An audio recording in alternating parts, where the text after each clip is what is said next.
So, lads, Paige was incredible yesterday, but she still got a long way to go before eclipsing what Caitlin Clark. First of all, she's not going to have a better rookie season than Caitlin Clark. It is literally impossible. Paige should win every game for the rest of the season, and she hasn't had a better rookie season than Caitlin Clark. Like, that is a fact. She could literally win every single game for the rest of the season. Does not matter. Does not matter. She has not had a better rookie season than Caitlin.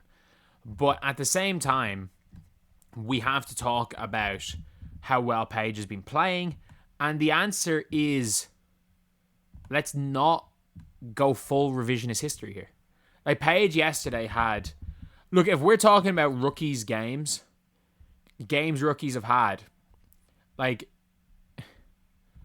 I don't think this is the best game a rookies had this year.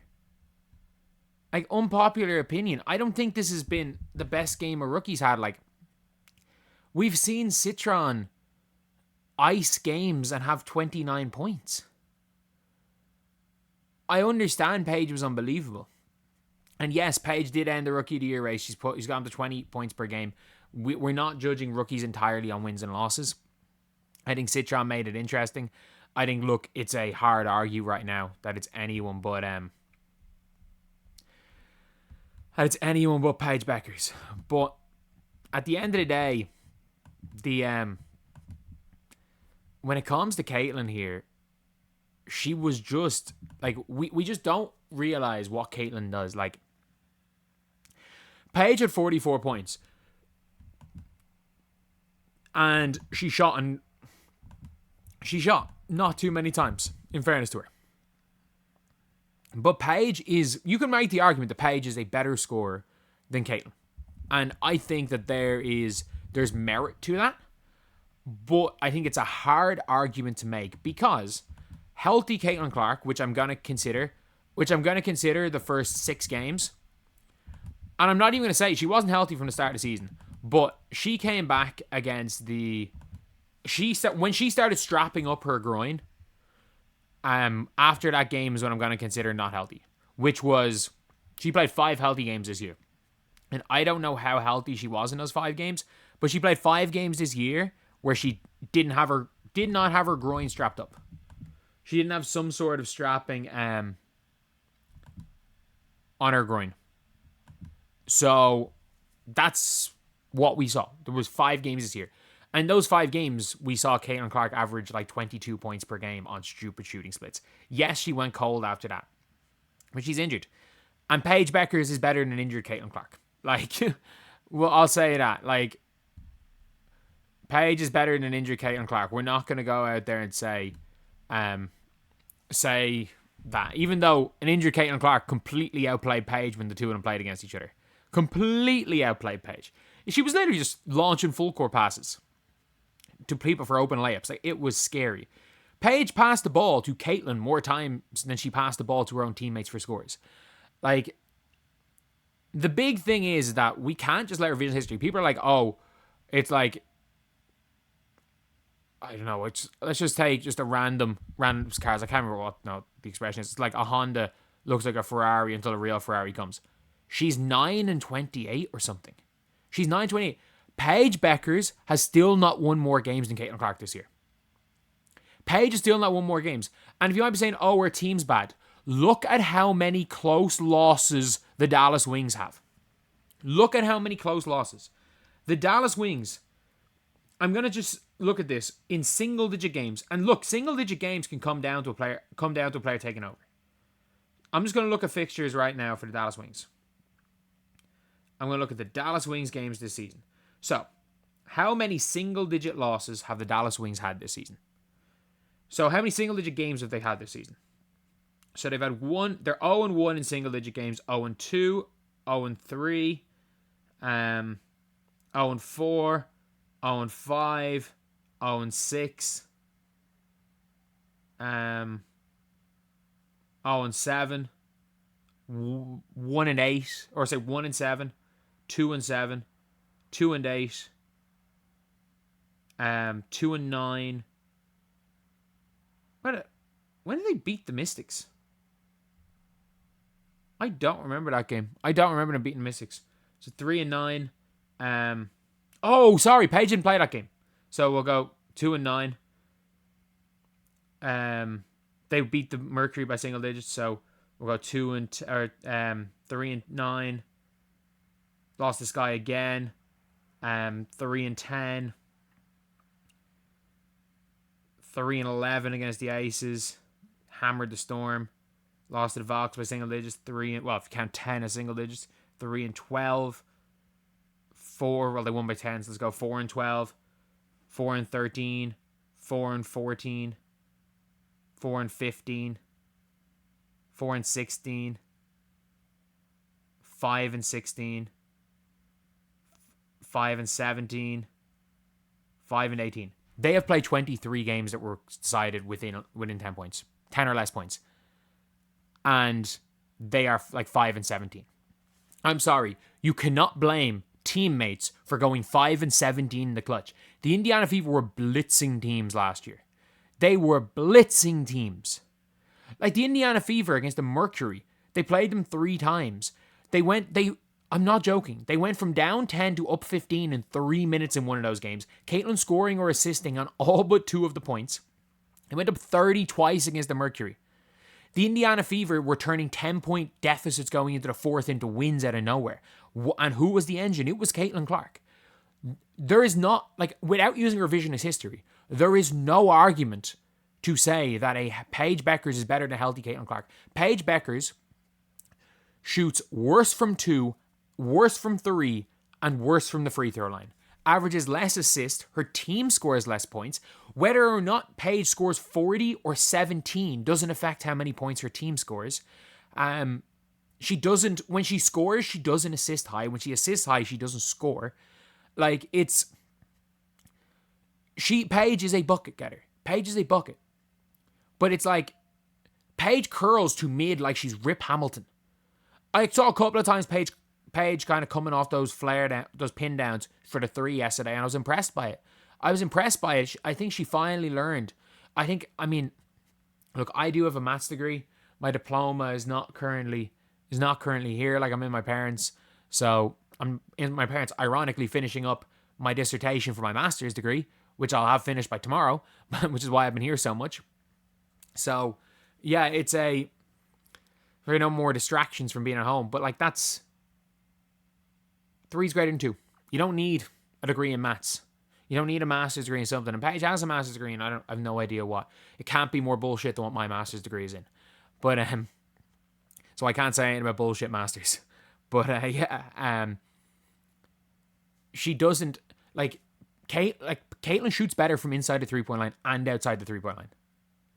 And yes, this season she's shooting badly. And yeah, Paige Bueckers had a better season than Caitlin Clark. Let's stop that right there. But it's like making the argument that Paige Bueckers stunk in her sophomore year at UConn because she only averaged 14 points per game, even though she was injured almost that whole year.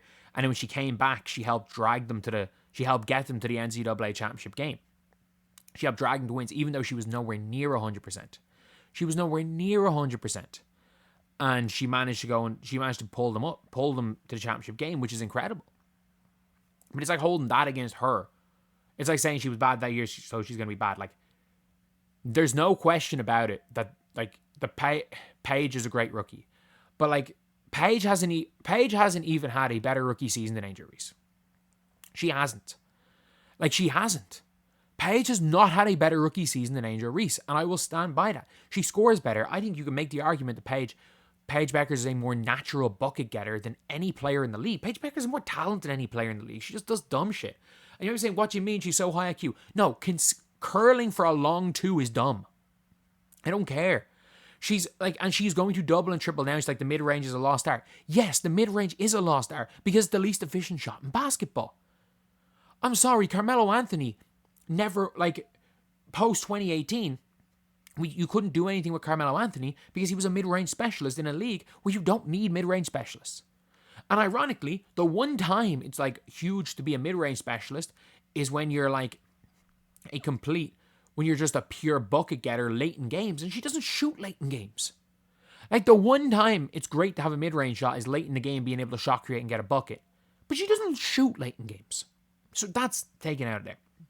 And then there's Kevin, like, you're using, Kevin Durant. Man, Kevin Durant is just, he's a one of a kind. Look, Kevin Durant's one of a kind. She's not Kevin Durant. She's not Kevin Durant. He is an exception. Kevin Durant is the exception. Like, I'm happy Courtney Williams shooting more threes. I wouldn't even be happy with Courtney Williams if I was a Lynx fan. What she was doing last year. But, like, we are looking at these two players right now. And I think we can have a good faith debate in a year when we see Caitlin healthy. But, like, I think there is a chance that Stephanie White ruins Caitlin Clark. I think there is a chance. And and as I say that, because I fully believe that Gina Auriemma ruined Paige Bueckers. I think that if you swapped, let's just say there's this weird hypothetical situation where Paige Bueckers is from Iowa, she wants to go home, and Gina Auriemma likes Caitlin Clark. I think Gina Auriemma would have seen the way Caitlin Clark was and sat her on the end of the bench, and she would have transferred out of UConn, and we don't know who Caitlin Clark is. And I think Paige Bueckers is the uber superstar for Iowa, doesn't go to Caitlin Clark's fame, but gets them to maybe an Elite Eight. Gets them to an Elite Eight. They lose to, and maybe they beat Louisville. They beat Haley Van Lit's Louisville. They get to a Final Four that year and then get blitzed by South Carolina. Like, that's probably what happens if they swapped. They don't get to a championship game. They lose to LSU the following year. Like, that's realistically what happens if they swap. And we never hear of Caitlin Clark ever again. Because Gina Auriemma, because the way the cliques of college basketball are, if Gina Auriemma thinks you're damaged goods, you're done. So everything worked out for the best for Caitlin. But I still think bad shot selection, falling in love with inefficiency, and I don't care what her field goal percentage is. A 2-pointer from 2 feet away and a 2-pointer from 19 feet away count for the same amount of points. Just because she's an efficient long 2 taker in comparison to other players. Shoot the fucking 3, not the long 2. It's worth an extra point if you take a step back.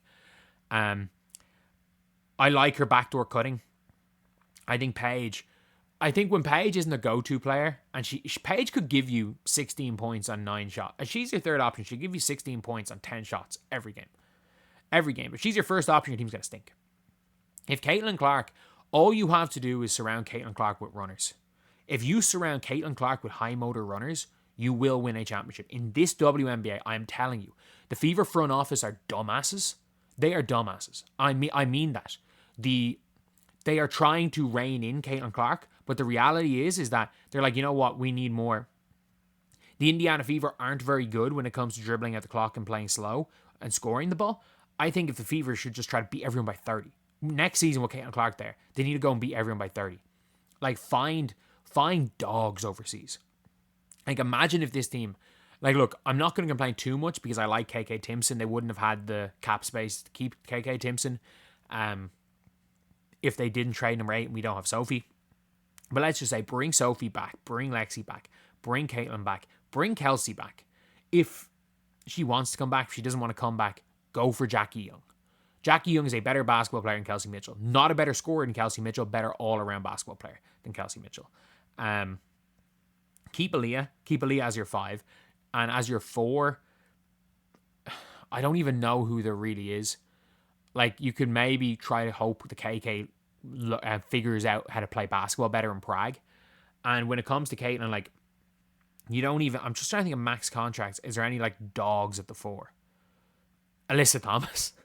We're not getting Alyssa Thomas, but, like, Alyssa Thomas would be perfect. I know she doesn't shoot the ball that well, but she's smart enough and she steals well enough. She'd be perfect. Or Angel Reese would be unbelievable. Neither of those are happening. But you try to find a dog at the 4, even to bring Natasha Howard back on like a 3/4 of a max deal. Not the end of the world. But you go, and I don't care where you look, you just find dogs. You can use second, third round picks, sign max contracts, fuck veterans to just sit, fuck veteran role players. Find dogs. Find your JJ Quinterleys. That's a player that you need.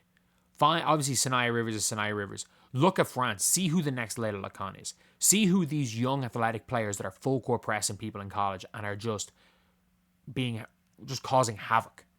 because they are the players you want beside Caitlin Clark. If you surround Caitlin with dogs, I'm telling you, they don't have to be the most skilled players.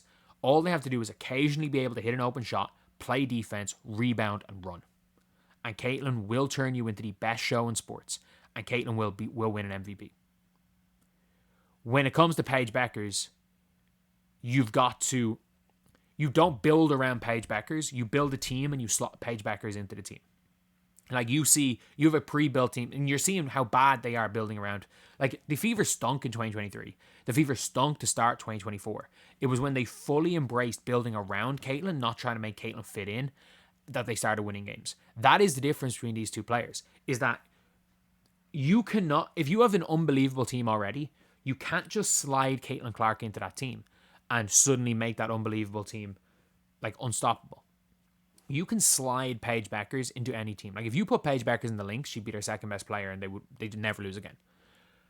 Whereas if you put Caitlin Clark in the Lynx, they all have to play a different way, and like not that it doesn't make the team better, but it doesn't make the team better immediately, and you never know how things are going to work out. Some players are going to struggle, some players aren't, and it is what it is.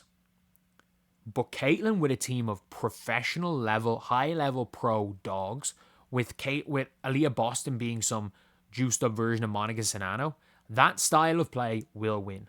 I'm telling you for a fact it'll win, because we saw last year how the Indiana Fever completely dismantled the Mercury with Griner, the Sky with Cardoso, and Tiara McCowan in pick and rolls. Caitlin Clark averaged 13 assists a game against the Phoenix Mercury. Caitlin Clark averaged 12 or 11 assists per game against the Sky. And Caitlin Clark averaged like 14 assists per game against the Dallas Wings, because they had these big guys. And now you're seeing that archetype being rendered useless in the WNBA. Griner's coming off the bench. Cardoso is fully on her Tiara McCowan run right now, where she's playing drop coverage and screens, and they're putting her in a pick and roll every single possession. She's getting cooked. And Tiara McCowan's out of the league. She's out of the league. What the Indiana Fever were able to do last year, and teams have seen it and are adapting, has rendered an archetype literally useless. Kalani Brown mightn't be in the league next year. They've rendered an archetype of player useless. Whereas Paige is just another UConn player another hell of a player that came out of UConn. She's a player that can fit into a system. She's a really good player. Don't get me wrong. Like if we're doing a skills challenge, if they're playing a game of horse, I'm taking Paige over Caitlin. I'm taking Paige over Caitlin. And look, that's not to say that Stephanie White is not going to coach Caitlin out of being Caitlin. Because there's a possibility of that. There's a possibility, like Caitlin Clark talking proudly about how she decided to dribble out the clock instead of taking an easy 2 when it was a ball game. It was 2 minutes to go. They were up 13 points. I'm sorry, if you turn, like, she passed up giving Kelsey Mitchell an open layup for to dribble the ball out. I'm like, it was way too early. Maybe it's not 9 seconds ago, but it's too early to start dribbling the air out of the ball. And 2, unless it's 2 possessions, or unless there's 30 seconds to go and at most they've got 1 offense, you don't dribble the ball out in that scenario when you were up by 10. Like, if you start dribbling the air out of the ball, there's a possibility that you get stripped, and if you get stripped in that scenario, it's a layup. If you throw a bad pass to Kelsey Mitchell, worst case scenario, you throw it long, it's a dead ball turnover. You're fine, you set up your defense.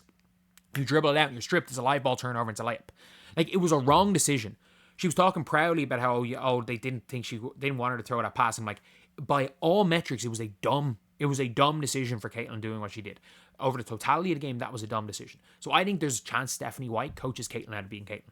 And if Caitlin is no longer Caitlin, like if Caitlin is not that dog anymore, if Caitlin is not that relentless player that is going to go, if Caitlin's injuries are worse, then yeah, cool. We can revisit this argument. But right now, in their current situations, if you swapped Caitlin Clark and Paige Bueckers, the Dallas Wings, and Caitlin Clark with rookie Paige Bueckers, or rookie Caitlin Clark, if you gave rookie Caitlin Clark Arike Agumbawale, Caitlin had Melissa Smith as a starter. And by the way, for everyone being like Caitlin ruined Melissa Smith, and Melissa Smith averaged like 10 points a game with Caitlin.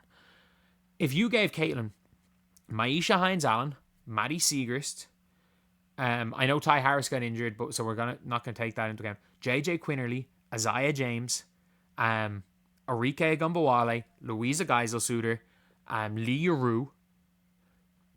If you gave Caitlin Dejanay, DeJournette, if she didn't hate Caitlin, if you gave Caitlin Clark that team as a rookie, Caitlin Clark gets that team to the playoffs 100 times out of 100. If Caitlin stays healthy for 40 games, they are going to the playoffs. Doesn't matter. Don't care about these injuries. Giving Caitlin Clark, Louisa Geisel-Suter, Maisha Hines-Allen, and she would make Maisha Hines-Allen not look like an all-star, but look like a player. Like, Caitlin Clark literally got a team to the playoffs who started Christy Wallace half the year. Christy Wallace. I'm like, the Dallas Wings would be in the playoffs, or at least in the playoff hunt, if you put rookie Caitlin Clark in for rookie Paige. And if you put rookie Paige for rookie Caitlin, the Fever don't make the playoffs. And it's not necessarily... they make the playoffs, but they make it as a 15 and 25 8 seed instead of the Dream. They make the playoffs as 12 teams in the league. They would have made the playoffs last year, but they wouldn't have been near 500 because Erica Wheeler is a competent point guard. Erica Wheeler, Paige, Kelsey Mitchell, Smith, and Aaliyah. Considering the shape Aaliyah came into last season at, I still think they start off poorly, but they figure it out and they win more than 15 games. Because the Fever were 18 and 20 and just threw 2 games. So, yeah. That's the video. That's the rant over. I'll see you guys.